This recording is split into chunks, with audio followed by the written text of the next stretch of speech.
Stephen A., you're out there, you're watching these games up close and personal, feeling the energy. Who has the edge now?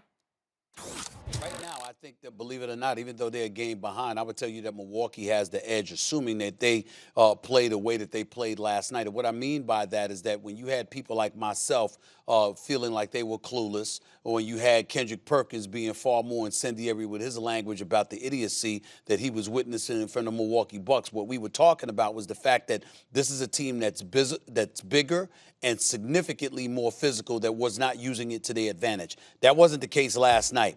Giannis back-to-back 40-plus games, 42 points in Game 2, obviously 41 last night. You look at Chris Middleton, he was making some shots. Drew Holiday was making some shots, even though neither have been shooting particularly well from the field. But more importantly than anything else was the dominance in the paint. 18-point advantage, 16 to 18-point advantage in the paint in the first half. I forgot what it was overall, but they were taking the ball to the rack, and they recognized the fact that the Phoenix Suns are compromised health-wise. With Dario Saric going down, it's really about DeAndre Ayton because Frank Kaminsky ain't going to give you but so much. So as a result, once DeAndre Ayton went into foul trouble, you had the Phoenix Suns having to incorporate a zone with Jay Crowder in the middle, for crying out loud. And we all know he would be undersized. So Giannis, being the big boy that he is, playing bully ball, that's what ultimately the Milwaukee Bucks did. And if they continue to do that, the Phoenix Suns are going to have that much more of a problem, and everything is going to be on the shoulders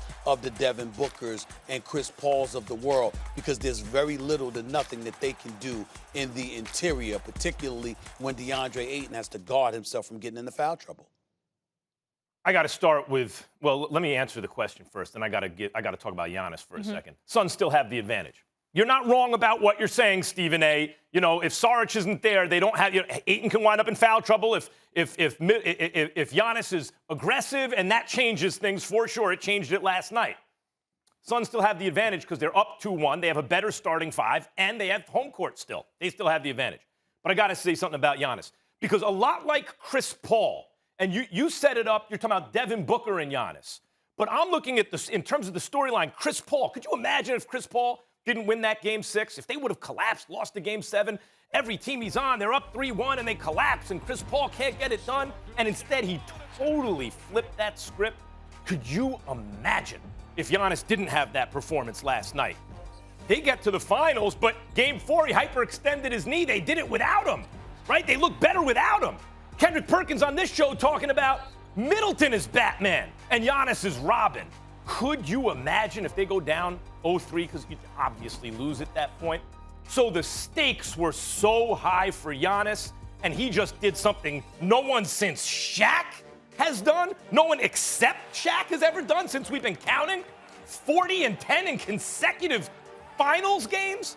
The dude is a beast. Giannis is a beast. The reason, Stephen A., the Suns will win, however, in spite of the fact that Saric is injured, is look what Monty Williams is doing.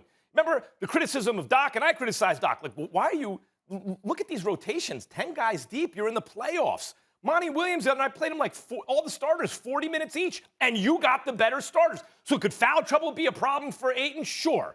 But Ayton's play can get better, and usually it's been very good against other bigs we've seen throughout the finals. Suns have the better starting five. They have a coach who's willing to play them. They have home court. They're up 2-1.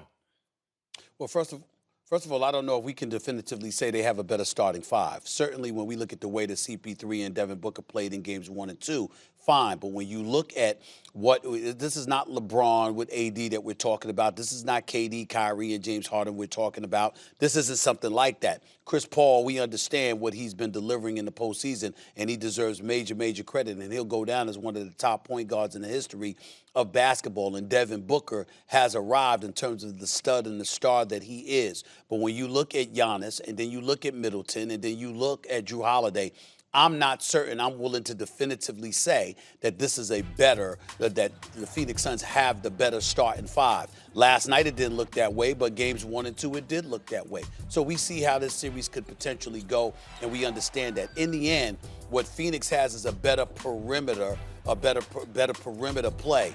The Milwaukee Bucks are bigger and more physical and can attack the basket. And if they do that time and time again and they're committed to beating Phoenix down, then Phoenix's only hope is to hit those perimeter shots. And that's not a higher percentage shot than playing bully ball and going to the paint, particularly when Giannis Antetokounmpo is hitting 13 of 17 free throws. And so when I look at it from that perspective, that's my concern right now. Can Phoenix still win the series? You're damn right they could. But they got to make shots, and they can't have Devin Booker shooting 3 of 14 from the field and sitting out the fourth quarter because his legs feel so heavy that Monty Williams wants to prioritize Game 4 and rest him. That's a problem. I find it very unlikely, knowing what I know about Devin Booker, what I've seen through his career. I find it very unlikely he's going to have poor shooting night after poor shooting night.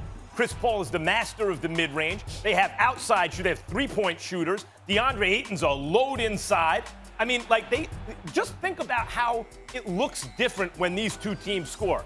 When the Suns are going, and they usually are, the buckets are coming easy. Everyone's touching the ball. They're hitting the shots. When the Bucks are scoring, it looks like they have to work twice as hard for those points.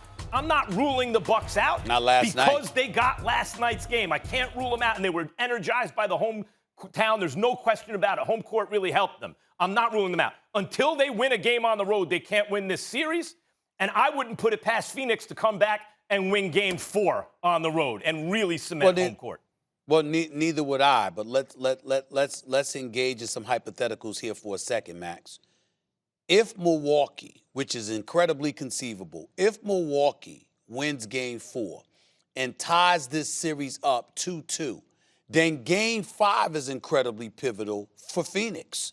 Because you're talking about needing to force a Game 7, which would be on your home court. And clearly, if there was a Game 7, I would pick Phoenix to win a Game 7 on their home court. What I'm saying is if Milwaukee ties this series up, then that puts an incredible amount of pressure on Phoenix for Game 5. Thanks for watching ESPN on YouTube. For live streaming sports and premium content, subscribe to ESPN+.